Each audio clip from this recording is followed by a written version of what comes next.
Yan po yung 4 meters na right of way. Tapos yun po yung kalsado. Yan.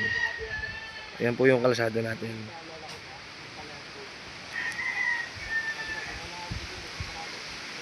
Yan. Yan po yung 4 meters na right of way. Yan yung property. Yung daan na yan. Ito yung property. Yan na po. Yan na po yung property.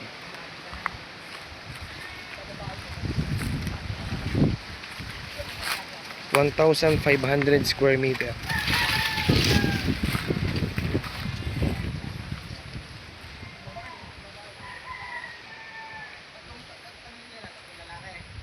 May rambutan, may saging, may dwarf na nyog sa loob ng property.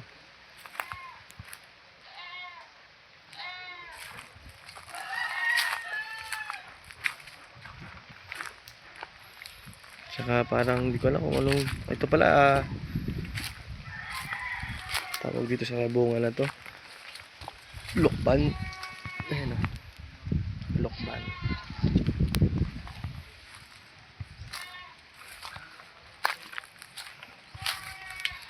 Tapos ito yung rambutan.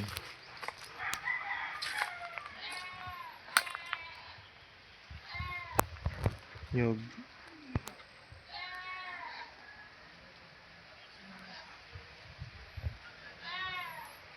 Ayan po. 1,500 square meter.